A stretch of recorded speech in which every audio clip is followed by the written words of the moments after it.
오늘은 노벨상 수상자 안톤 차일링거와 함께 우리가 당연하게 여겼던 현실에 대해 아주 근본적인 질문을 던져보려고 합니다.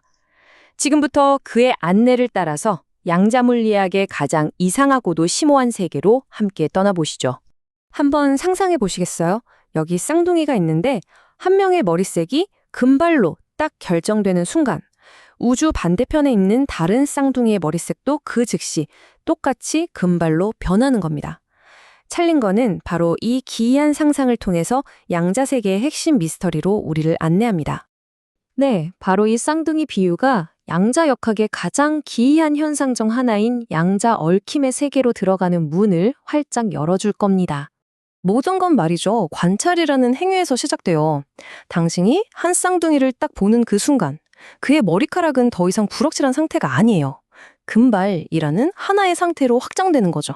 진짜 놀라운 건 바로 이 부분이에요. 즉시성. 두 쌍둥이가 바로 옆에 있든 수광년 떨어져 있든 전혀 상관이 없습니다. 한 명의 상태가 결정되는 그 순간 다른 한 명의 상태도 예외 없이 동시에 딱 결정된다는 겁니다. 이게 바로 그 유명한 아인슈타인을 그토록 괴롭혔던 지점입니다. 그는 이 현상을 두고 유령 같은 원격 작용이라고 불렀어요. 아니, 어떤 신호도 빛보다 빠를 순 없는데 이건 우주의 기본 규칙을 어기는 거 아니냐 하고 생각했던 거죠. 그럼 이걸로 빛보다 빠른 메시지를 보낼 수 있는 거 아닐까요? 아쉽게도 그럴 순 없습니다. 왜냐하면 머리색이 금발이 될지 아니면 갈색이 될지는 우리가 조종할 수 있는 게 아니라 순전히 우연, 확률에 따라 결정되니까요. 찰링거의 말처럼 이건 정보 전달이 아니라 멀리 떨어진 두 곳에 동시에 나타난 하나의 현실인 셈이죠. 네, 지금까지 우리가 이 쌍둥이 비유로 알아본 게 바로 양자 얽힘이라는 개념입니다. 두 입자가 물리적으로는 분리되어 있지만 사실상 하나의 통합된 시스템처럼 행동하는 정말 신기한 상태인 거죠. 하지만 이 양자 얽힘보다 어쩌면 더 근본적이고 우리의 상식을 완전히 뒤엎는 개념이 있습니다. 바로 이 현실에 원인이 없을 수도 있다는 생각이에요. 바로 이겁니다. 어떤 일들은 아무런 이유 없이 일어납니다. 찰링거는 이 문장이 20세기 물리학이 우리에게 준 가장 중요한 통찰이라고 말합니다. 모든 결과에는 원인이 있다는 우리의 직관에 그냥 정면으로 도전하는 말이죠. 예를 들어 볼까요? 어떤 원자가 언제 붕괴할지 우리는 절대로 정확히 예측할 수 없습니다. 근데 이게 우리가 아직 원인을 못 찾아서 그런 게 아니라는 거예요. 찰링거에 따르면 그 붕괴 시점을 결정하는 원인 자체가 애초에 존재하지 않는 겁니다. 이게 바로 우주의 근본적인 속성, 진정한 무작위성이라는 거죠. 처음에는 정말 급진적인 아이디어였는데 이제는 물리학계의 정설이 됐습니다. 물리학자 10명 중 9명은 이 원인 없는 결과, 즉 무작위성을 우주의 근본 속성으로 받아들이고 있어요. 현실에 대한 우리의 이해가 그야말로 뿌리부터 바뀐 겁니다. 자, 그럼 이런 기묘한 양자 규칙들이 우리가 세상을 이해하는 방식, 그 깊은 가정들을 어떻게 바꾸어 놓는지 이제 논의를 조금 더 넓은 차원으로 확장해 보겠습니다.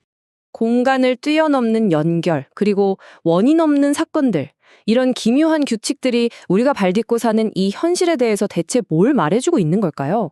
우리가 일상에서 경험하는 세상과는 정말 너무나도 다르잖아요.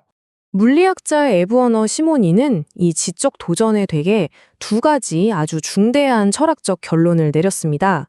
첫째, 우리가 분리되어 있다고 믿는 시공간 개념이 불완전하거나 둘째, 우리가 관찰하기 전에는 객관적인 현실이라는 것 자체가 존재하지 않을 수도 있다는 겁니다. 정말 심오하죠? 그래서 찰링거는 이런 근본적인 질문에 답하기 위해선 물리학만으로는 부족하다고 말합니다. 철학자와의 대화가 반드시 필요하고 언젠가는 이 새로운 현실을 설명해줄 양자 물리학의 임마누엘 칸트가 나타나길 희망하고 있죠. 자, 그런데 이런 심오한 질문들이 그냥 머릿속 생각으로만 끝나는 게 아닙니다. 이 이상한 양자 규칙들이요, 바로 우리 눈앞에서 미래 기술의 혁명을 이끌고 있거든요. 찰링거의 비유가 아주 재밌어요. 우리가 쓰는 컴퓨터를 매우 빠른 주판이라고 했거든요. 아무리 빨라도 결국엔 한 번에 하나씩 계산을 처리하잖아요. 근데 양자 컴퓨터는 달라요. 모든 가능한 입력값을 동시에 중첩시켜서 한 방에 처리해버립니다. 이건 속도의 차원이 아니라 계산 방식 자체가 완전히 새로운 거죠. 그럼 양자 컴퓨터가 지금의 슈퍼컴퓨터를 뛰어넘으려면 어느 정도의 성능이 필요할까요? 과학자들은 20개에서 40개 정도의 양자 비트, 즉 큐비트만 있으면 현존하는 어떤 슈퍼컴퓨터도 풀지 못하는 계산을 해낼 수 있다고 보고 있습니다. 여기서 아까 말했던 얽힘이 다시 등장합니다. 얽혀있는 입자쌍을 이용하면 정보를 물리적으로 옮기는 게 아니라 한쪽 컴퓨터의 양자 상태를 다른 곳에 그대로 복제할 수 있어요. 이걸 바로 양자 순간이동이라고 부르는데 미래 양자통신의 핵심 기술이 될 겁니다. 이제 슬슬 이야기를 마무리해볼까 하는데요. 어쩌면 이 모든 이야기의 핵심은 답을 찾는 것보다 질문 그 자체의 가치에 있는지도 모르겠습니다. 차일링거가 이런 말을 했습니다. 과정 자체가 흥미로운 부분입니다. 진정한 성취감은 최종 목적지에 도달했을 때뿐만 아니라 그곳까지 가면서 새로운 것을 처음 보고 이해해 나가는 그 여정 자체에서 온다는 뜻이겠죠. 마지막으로 이 질문을 한번 던져보겠습니다. 만약에 말이죠. 단 하나의 과학적 발견이 무려 2500년 동안 이어져 온 거대한 철학의 뿌리를 통째로 흔들 수 있다면 어떨 것 같으세요? 실제로 있었던 일입니다. 차일링거가 달라일라마에게 이 원인 없는 결과에 대해 설명하자 달라일라마는 이렇게 답했다고 합니다. 만약 그게 사실로 증명된다면 불교의 핵심 가르침인 인과응보의 사슬을 바꿔야 할 거라고요. 단 하나의 과학적 사실이 2500년 된 철학을 바꿀 수 있는 거죠. 자, 이 질문으로 가득 찬 우주, 여러분은 어떻게 생각하시나요?